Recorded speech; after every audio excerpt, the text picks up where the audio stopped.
जय श्री कृष्णा। कैसे हैं आप लोग? कैसे हैं घर में सब? ज़रूर बताइएगा।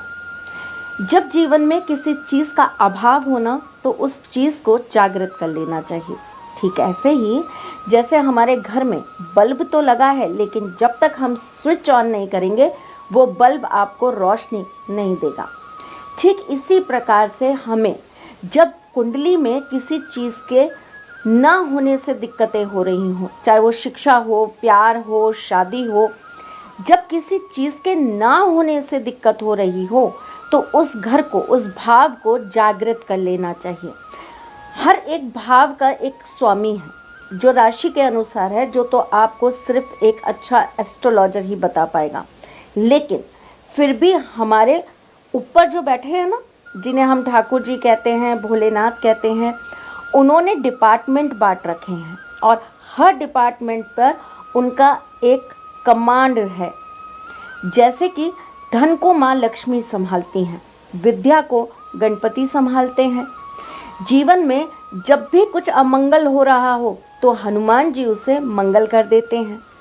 इसी प्रकार से जब हमारे जीवन में किन्हीं चीज़ों का अभाव हो रहा हो ना, तो हमें उस चीज़ को जागृत करने के लिए उपाय करने चाहिए।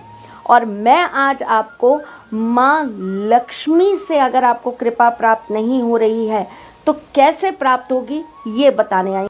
माँ लक्ष्मी को कुछ चीज़ों से बहुत ज़्यादा तकलीफ़ है, जैसे कि घर के अंदर गंदगी, घर के अंदर बात बात पर कलह होना। इंसान अगर बिना नहाए धोए खाना खा ले, बिना स्नान किए अगर वो अपने मंदिर को टच कर ले, अगर घर के अंदर बहुत ज़्यादा नकारात्मक चीज़ों का उपयोग करा जाए, जैसे कि दारू, नशा, अगर इन चीज़ों को बहुत ज़्यादा घर के अंदर लोग लेना चालू कर दें तो वहाँ पर माँ लक्ष्मी कम टिकती हैं।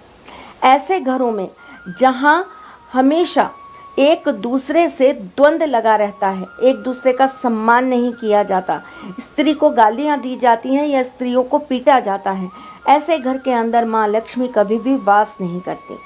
ऐसे घर के अंदर जहाँ दूसरों की फीलिंग्स को ना समझता हो कोई भी, ऐसे घर के अंदर जहाँ अपने से हमेशा दूसरों को हीन समझा जाता हो, ऐसे घर के अंदर जहाँ दूसरे लोगों को हमेशा बुरा बर्ताव करके अपने घर से भगा दिया जाता हो, ऐसे घर के अंदर जहाँ हमेशा लोगों से जलन करी जाती हो, ऐसे घर के अंदर जहाँ बच्चों को संस्कार ना दिए जाते हों, ऐसे घर के अंदर जहाँ घर की बहन बेटियों को हमेशा तिरस्कृत किया जाता हो, माँ लक्ष्मी का वास ऐसे घर में नहीं होता। इसका अपना एक बहुत ज़बरदस्त ज्योतिष के अंदर आपको मैं पूरा का पूरा अध्याय बता सकती हूँ, जिसमें हर एक चीज़ का, हर एक तत्व का कारण जुड़ा है कि क्यों माँ लक्ष्मी ऐसे घर के अंदर वास नहीं करती। एक छोटा सा एग्जाम्पल देती हूँ जो मैंने आपको लास्ट में बोला। जिस घर के अंदर बहन और बेटी का सम्मान नहीं होता, या जिस घर के अंदर बहन बेटियों का तिरस्कार किया जाता है, क्यों होता है ऐसा? आपको पता है बहन बेटी जो है वो बुध ग्रह को प्रदर्शित करती हैं। बुध ग्रह के जो आधिपत्य हैं वो भगवान गणेश हैं, और भगवान गणेश हमेशा माँ लक्ष्मी के साथ वास करते हैं। तभी तो हम गणेश जी और लक्ष्मी का साथ साथ पूजन करते हैं। अब जब आप भगवान गणेश जी को रुष्ट कर देंगे तो माँ लक्ष्मी कैसे रह पाएंगी जब आप गणेश जी का सम्मान नहीं करेंगे? तो इसीलिए आपको इन बातों का ध्यान हमेशा रखना चाहिए। दूसरा घर जो कि हमारे धन का घर होता है, कुटुंब का भी होता है, लेकिन साथ में हमारी वाणी का भी होता है। जिसकी जितनी बुरी वाणी होगी ना, उसके जीवन में धन का उतना अभाव होगा। जो ज़बान से बहुत झूठ बोलेगा, जो वादे कर कर धोखे देगा, ऐसे इंसान की धन हानि ज़रूर होगी। ऐसे इंसान को अपने कुल में धन को लेकर हमेशा बहुत दिक्कतें आएंगी। ऐसे इंसान का धन नाश बहुत होगा। ऐसे इंसान के पीढ़ियों में लोगों को कर्जे की बहुत ज़्यादा दिक्कतें सताएंगी। भविष्य का आपको पता नहीं, लेकिन आपके आज के कर्म आपके आने वाले बच्चों के जीवन को तबाह कर सकते हैं। इसलिए जो भी करें सोच समझ के करिए, क्योंकि ज्योतिष में हर एक चीज़ दूसरी चीज़ से जुड़ी है, एक डोर दूसरी डोर के साथ संबंध बना रही है, तो ध्यानपूर्वक ये कार्य करिए, वरना आपको बहुत दिक्कतें आएंगी ही आएंगी।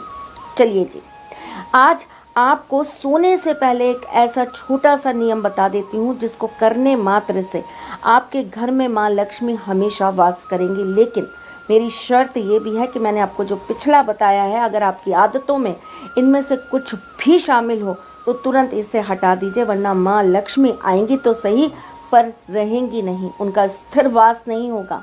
वैसे भी वो तो बहुत चंचला हैं, कहाँ उन्हें कोई रोक पाता है। लेकिन अगर रोकना है तो अपने आचार विचार बहुत ही ज़्यादा शुद्ध रखिए। चलिए, रात को सोने से पहले आपको अपने हाथ पैर अच्छी से धो लेने चाहिए। मैले हाथ पैर रखकर अगर आप सो जाते हैं तो आपके घर में हमेशा धन का अभाव रहता है। खाना खाने के बाद आपको अच्छे से कुल्ला करना चाहिए, हाथ अच्छे से धोने चाहिए, नहीं तो रात को माँ लक्ष्मी आपके जीवन में आकर अपना आशीर्वाद देने की बजाय आपसे रुष्ट होकर चली जाती हैं। माँ लक्ष्मी का रात पर आधिपत्य होता है, माँ लक्ष्मी रात को ही विचलन करती हैं, इसलिए इस बात का ध्यान ज़रूर रखिएगा मेरी जान। चलिए, क्या करना है आपको एक हरे रंग का कपड़ा ले लेना है। ये कपड़ा लगभग एक रुमाल जितना होगा, 4 बाई 4 का ले लीजिए। उसके बाद आपको इसके अंदर एक कपूर की टिक्की रख देनी है और साथ में 2 इलायची रख देनी है। इसे आपको अच्छे से फोल्ड करके लाल धागे से बांध देना है। इसे आपको अपने तकिए के नीचे रखकर सो जाना है। 3 दिन तक आपको ये तकिए के नीचे रखे रहने देना है और ये कार्य आपको गुरुवार की रात से चालू कर देना है।